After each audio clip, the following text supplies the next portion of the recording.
Halo Brozone, selamat datang kembali di channel saya.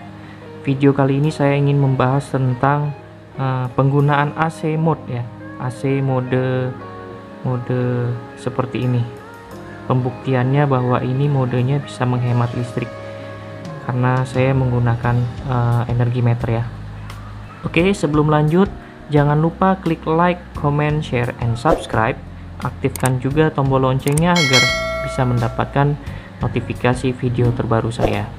Oke, yang pertama adalah ketika saya sudah membuat energi meter ini, linknya silahkan cek di atas ya, bagaimana cara membuat. Ini masih prototype. Nah, kemudian saya aktifkan kemarin, kemudian saya bisa lihat historical datanya. Kalau saya cek di 3 jam, kemudian saya geser ke tadi malam, ya sekitar jam sudah pada tidur ya.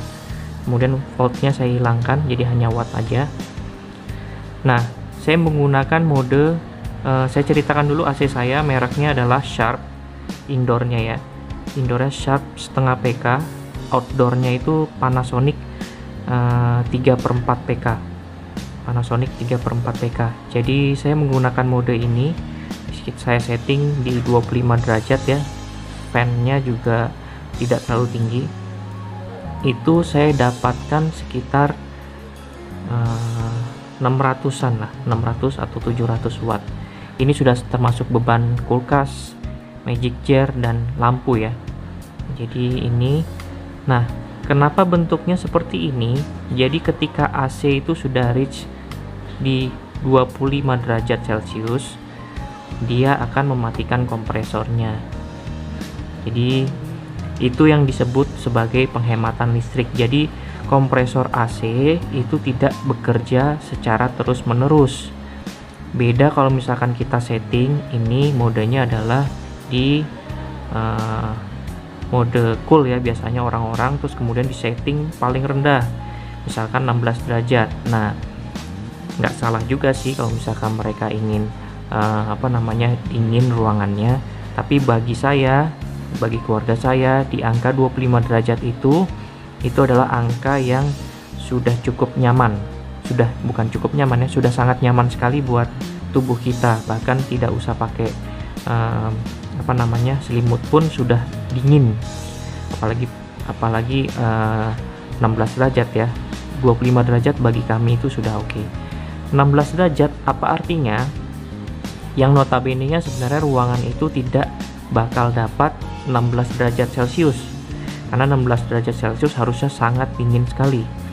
Jadi yang ini akan mengakibatkan kompresor itu akan bekerja secara terus menerus, karena dia akan mengepus freon untuk mendinginkan ruangan sampai 16 derajat. Karena tidak tercapai 16 derajat, maka kompresor akan terus bekerja.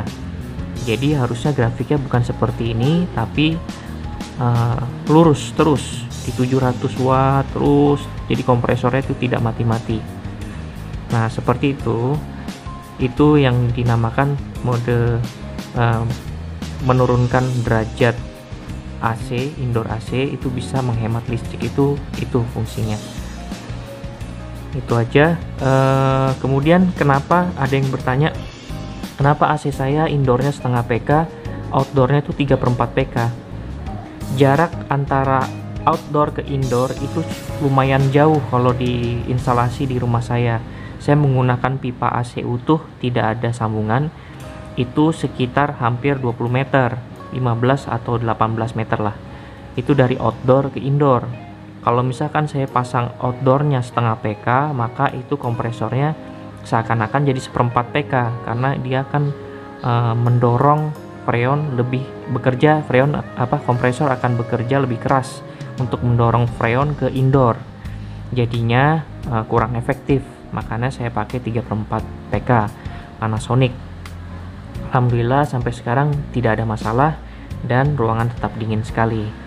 Jadi saya juga bukan tipe orang yang suka, maksudnya model-model baru AC-nya. Saya suka model lama ya, karena bagi saya model lama itu lebih awet. Jadi saya pakai Panasonic model lama, Sharpnya juga Sharp model lama. Alhamdulillah ini sudah 3 tahun tidak ada masalah sama sekali. Hanya saja pengisian freon seperti biasa aja 6 bulan sekali, dan pencucian ya setiap 3 bulan sekali. Itu aja update-nya saya. Ini smart barometernya sangat berguna sekali buat saya, dan ini adalah pembuktian bahwa ada efek penghematan listrik ketika kita set derajatnya di sini.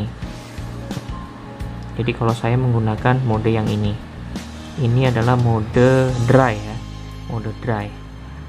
Kemudian kita set 25 derajat Celcius dan sudah nyaman sekali buat kami.